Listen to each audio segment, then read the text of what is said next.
We recently got a call from a friend who lives in Orwell, Vermont. He wants to meet for lunch but hasn't got a clue on the closest airport. We'll use the PilotGEEK Briefer to find an acceptable airport, check the flight conditions and suggest a restaurant. So with that, let's go. First we'll start up the PilotGEEK Briefer. You'll notice that it starts at my pre-configured defaults, that is for a local flight of a 25-mile radius or 50-mile route width around my home airport, 1B9, Mansfield Municipal Airport located in Mansfield, Massachusetts. Clicking on the search magnifier opens a window where we can search for airports closest to a town or city in the United States. After entering Orwell in the city-town text box, we select the state drop-down and see that there are 3 states within Orwell. So we select Vermont. This brings up all of the closest airports. Walking through the list we see that the first airport is closed indefinitely, probably not a good choice. So we walk down the list seeing the closest airports are private. The first public airport, Ticonderoga Municipal Airport, 4B6, has an acceptable runway length and instrument landing procedures, and it is about 8 miles from Orwell as the crow flies. We keep looking and find that 6B0, which is about 15 miles as the crow flies from Orwell, is also open to the public but doesn't have any instrument procedures. So I guess we'll look to plan a flight to 4B6, Ticonderoga. Being a good friend, we would like see what the drive from Orwell to Ticonderoga will be like.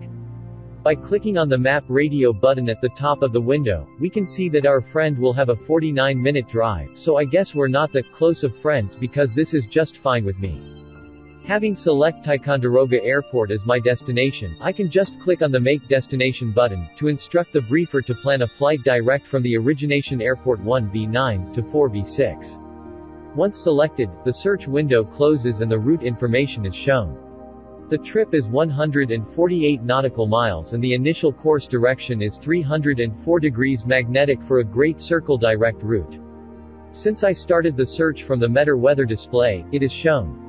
Currently all conditions are VFR as indicated by the green color and the flight rule column. Additionally, each weather report type is identified as either an airport, A, or weather, W, and the distance and bearing from the origination airport. Switching to the TAF display shows that tomorrow will not be the best day to plan for this flight. Using the same color coding as the METARs, VFR is shown in green, marginal VFR is shown in light blue, IFR in red and low IFR in magenta. There is also one additional color to highlight those cases where there is inadequate information to set the flight rule. This color also is used for weather reporting stations. You'll also note that the visibility and sky may be different than the flight rule. This was done to differentiate between low ceiling conditions and visibility constraints. For example, KPVD shows to have an IFR overcast layer 800 feet at 3 o'clock UTC, but with a better than 6-mile VFR visibility. This is the kind of IFR weather I like because my personal minimums require higher visibility than ceiling. We also see that there is a TFR on our course within our route width.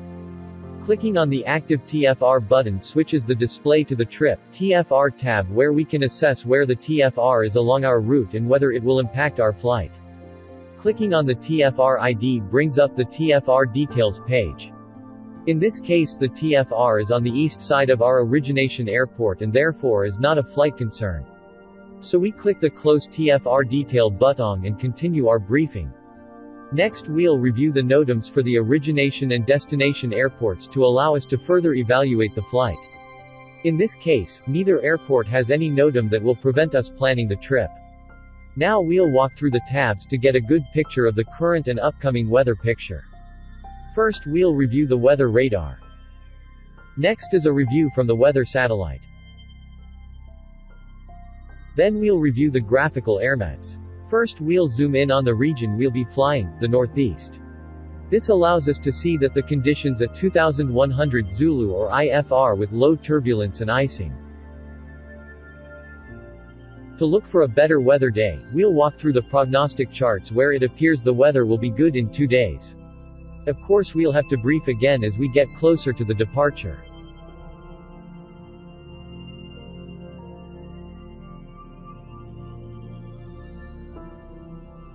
Because I'm curious about the cloud coverage, I review the graphical forecast, selecting coverage and zooming in on the Northeast. Here I can see that the tops are 12,000 feet and higher, so I wouldn't be able to climb above. Then a quick check on the winds aloft, for an overview of flight length. If I want to look for future potential days for the trip, I can use the 10-day forecast and windy tabs for both the origination and destination airports.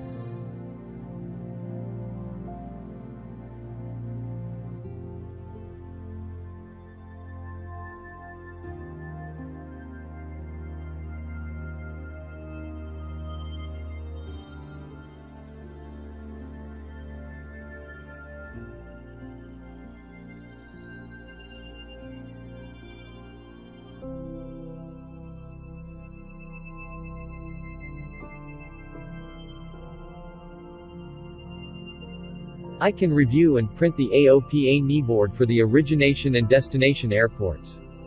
Lastly, I can review the sectionals for the origination and destination airports. And if I were flying IFR, I could switch to a view of the low IFR charts.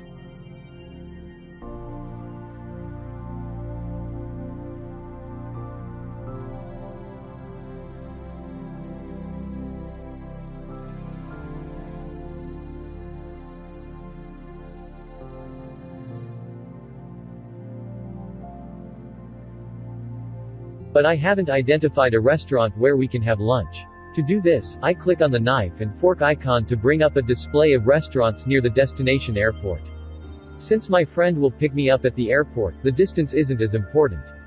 So I select the Hot Biscuit Diner and review its menu that looks pretty good. To find the distance from the airport from the diner, click on directions, then enter the airport as the origination, and we see it is 2.3 miles away. Not too far for a good lunch.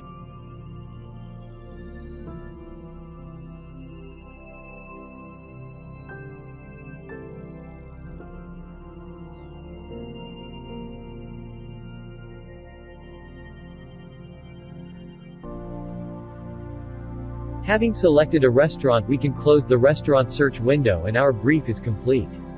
Using the PilotGEEK Briefer, we were able to find an airport, review weather and flight conditions, select a restaurant, all in about 5 minutes. I hope you enjoyed this review of the Briefer and find it valuable for use.